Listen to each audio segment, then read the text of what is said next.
Hello everyone, welcome to Urbanscape Gardening. And in this episode, we will be talking about a tropical exotica, the Thunbergia Coccinea or Coccinea.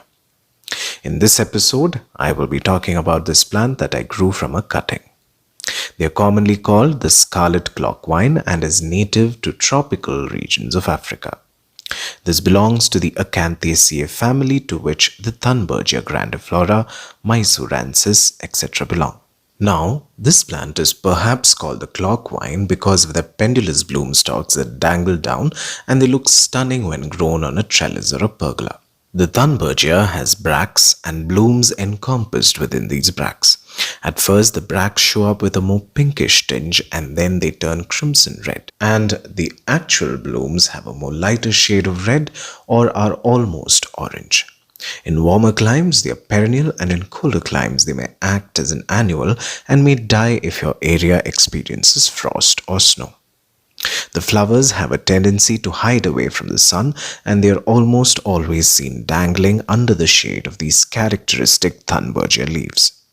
So let's look at its growing conditions, and I'll tell you how I propagated this as well. Sunlight. This can take both part sun or full sunlight, but they do well in full sun. Soil media. They prefer a well-draining soil but does not like getting too dry. Use a good mix of 40% compost, 30% composted coco peat and 30% of sand. Watering. Water this often, especially during the summer months.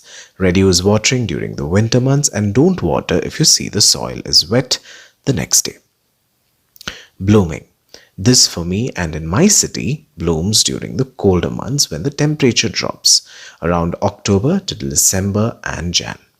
So depending on what climatic conditions you have, it might bloom accordingly. In very cold climates, this may bloom during the summer months and go dormant during the winters.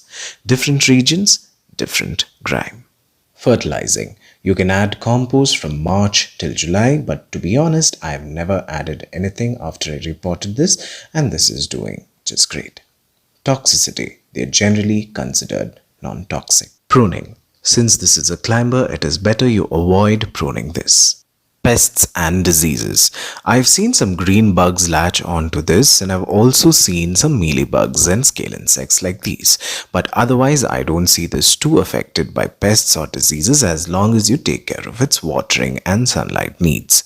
Use neem oil pesticide if the infestation is high. Propagation. The easiest way to propagate this is by using stem cuttings. You won't believe this, but this plant was fully grown from a cutting that I got from Coorg. The more the cuttings, the better will be the yield. And you can see here that they grew so well.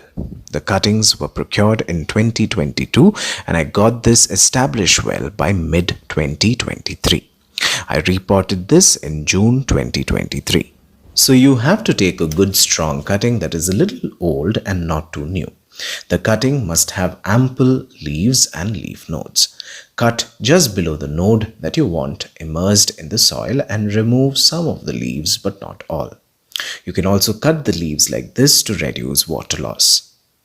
Take a small container with a well-draining soil of the same mix I mentioned earlier. Ensure that the node is covered and growing it towards the side is better.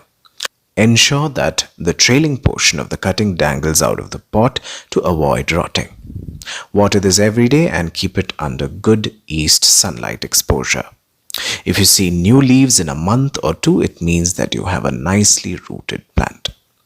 Let it grow well for another 3 to 4 months before you repot. Repotting. So if you have a plant with strong root and leaf growth like this propagated sapling, you can repot it. Take a bigger container since this is a climber and they're quite vigorous as well. I've covered the hole with a crock piece and here I'm adding a well-draining mix of compost and composted coco peat. You can also use sand if you want, as I'd mentioned earlier. Mix well and add it into the container. Bring to a point you feel is enough to submerge the root ball of the plant. Take out the plant, and if you've propagated the plant and it's not too old, don't disturb the roots. If it's an old plant that is root bound, you can tease the root a little. Add it inside the container in such a way that the topsoil is at least 2 or 3 inches below the pot's rim. Cover the root ball with extra potting mix and then water it well.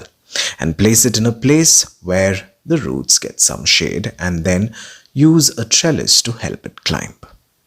Later, you can train it over your desired structure with the help of a thread or twine. The more creative you get, the more beautiful this plant will look.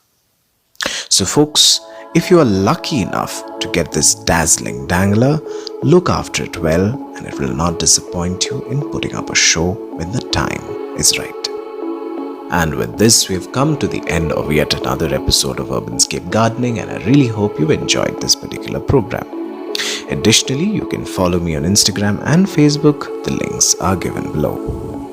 And always remember, to grow slow is to grow well. Thank you for watching, and until we meet again, a very warm goodbye.